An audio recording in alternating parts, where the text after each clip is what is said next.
A B C D এই বর্গের প্রতিটি বাহুর দৈর্ঘ্য 12 একক এবং ও এর কেন্দ্র এ ও ই বি এর ক্ষেত্রফল এ ও এফ এর ক্ষেত্রফলের দ্বিগুণ, তাহলে বিই এর দৈর্ঘ্য কত? এ ও ই বি এই অংশের ক্ষেত্রফল এ ও এফ এই অংশের ক্ষেত্রফলের দ্বিগুণ, এবং বের করতে বলেছে বিই বাহুর দৈর্ঘ্য কত। বর্গের প্রতিটি বাহুর মান সমান, বর্গের বিপরীত বাহুগুলো পরস্পর সমান এবং সমান্তরাল, এবং বর্গের প্রতিটি কোণের মান কিন্তু 90 ডিগ্রি, এবং বর্গের কর্ণ তার কেন্দ্রে সমান দুই অংশে বিভক্ত হয়। এখন ত্রিভুজ এ ও এফ এবং ত্রিভুজ সি ও ই এর মধ্যে, ত্রিভুজ এ ও এফ এবং ত্রিভুজ সি ও ই এর মধ্যে লক্ষ্য করো এফ এবং সি বাহু কিন্তু সমান্তরাল, এসি বাহু এদের ছেদক, তাহলে অবশ্যই এফ এ সি এই কোণটি কিন্তু এ সিই এই কোণের সমান, অর্থাৎ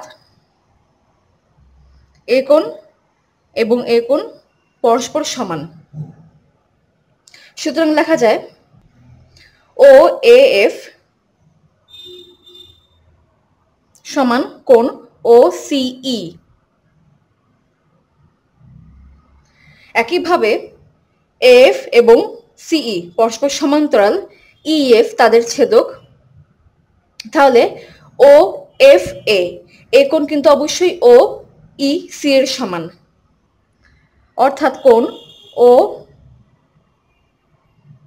এফ এ সমান কোণ ও ই সি।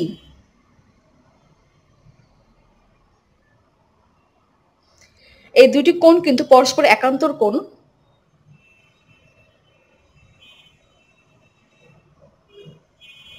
একইভাবে এই দুটি কোণ কিন্তু পরস্পর একান্তর কোণ। এখন এ ও এফ এবং সি ও ই এই দুটি কোণ কিন্তু পরস্পর বিপ্রতীপ, অর্থাৎ কোণ এ ও এফ সমান কোণ সি ও ই। এই দুটি কোণ পরস্পর বিপ্রতীপ এবং বিপ্রতীপ কোণদ্বয় পরস্পর সমান হয়, এবং ও এ সমান ও সি। যেহেতু ও বর্গটির কেন্দ্র এবং এসি হলো কর্ণ, কর্ণ তার কেন্দ্রে সমান দুই অংশে বিভক্ত হয়, তাহলে অবশ্যই ও এ সমান ও সি হবে। লক্ষ্য করো এই দুটি ত্রিভুজের তিনটি কোণ পরস্পর সমান এবং দুইটি বাহু পরস্পর সমান, তাহলে অবশ্যই এই দুটি ত্রিভুজ পরস্পর সর্বসম, অর্থাৎ ত্রিভুজ এ ও এফ সর্বসম ত্রিভুজ সি ও ই। যেহেতু ত্রিভুজ দুটি সর্বসম, তাহলে অবশিষ্ট বাহুদ্বয় অবশ্যই সমান হবে, অর্থাৎ এফ সমান সিই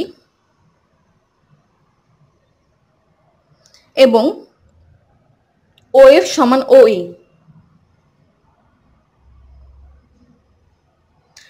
বর্গের প্রতিটি বাহুর মান সমান থাকে, অর্থাৎ এডি সমান বিসি। লক্ষ্য করো এডিকে লেখা যায় এফ প্লাস এফ ডি,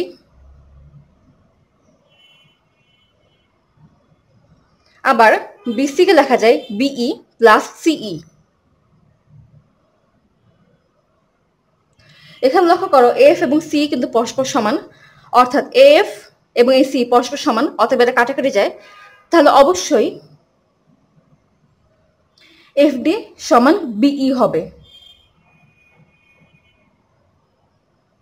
এখন লক্ষ্য করো এ এফ ই বি একটি ট্রাপিজিয়াম,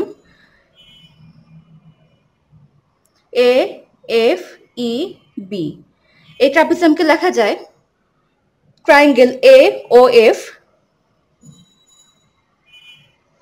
প্লাস চতুর্ভুজ এ ও ই বি।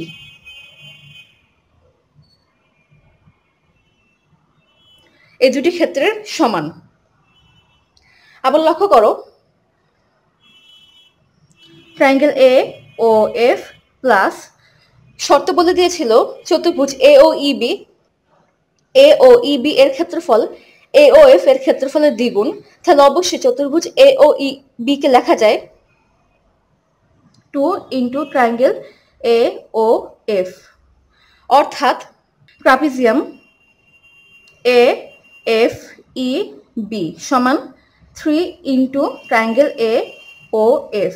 এখানে দুটি triangle A O F plus এখানে একটি ট্রায়াঙ্গেল এ ও এফ, অর্থাৎ 2 যোগ 1 3, তিনটি ট্রায়াঙ্গেল এ ও এফ, অর্থাৎ সম্পূর্ণ trapezium A F E B, এই ট্রাপিজিয়ামটি ট্রায়াঙ্গেল এ ও এফ এর 3 গুণ।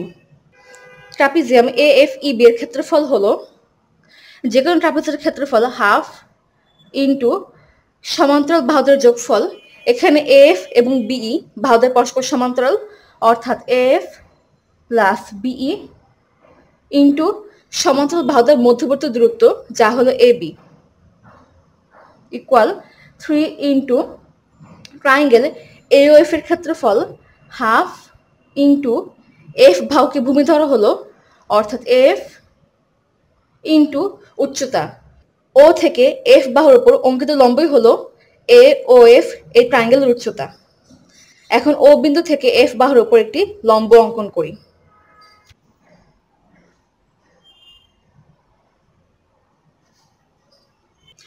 এখানে ও এর লম্বটি হলো এফ বাহুর উপর উচ্চতা। লক্ষ্য করো ও কিন্তু বর্গটির কেন্দ্র ছিল এবং ও এন বাহুটি কিন্তু এটি বাহুর উপর লম্ব, তাহলে অবশ্যই ও এন এই বাহুর দৈর্ঘ্য কিন্তু বর্গের বাহু এ বি এর দৈর্ঘ্যের অর্ধেক হবে। তাহলে ও এন কে লেখা যায় হাফ অফ এ বি, অর্থাৎ এ ও এফ এই ত্রিভুজের উচ্চতা ও এন যা এ বি এর অর্ধেক, অর্থাৎ উচ্চতা হলো হাফ ইন্টু এ বি। এখন লক্ষ্য করো এ বি কাটাকাটি যায়, এই হাফ এবং এই হাফ কাটাকাটি যায়। এখন 2 এক্ষেত্রে ভাগ, সে পাশে গুণ করে দিই, অর্থাৎ হবে 2 into F plus 2 into BE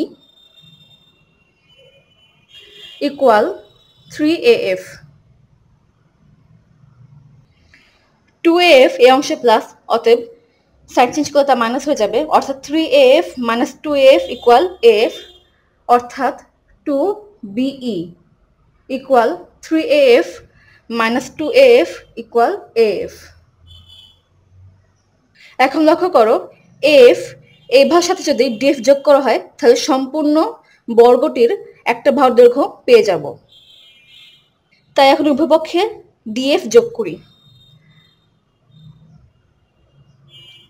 2be plus DF equal F plus DF. লক্ষ্য করো ডিএফ ইকুয়াল ছিল বিই, অর্থাৎ এই ডিএফ এর জায়গায় লেখা যায়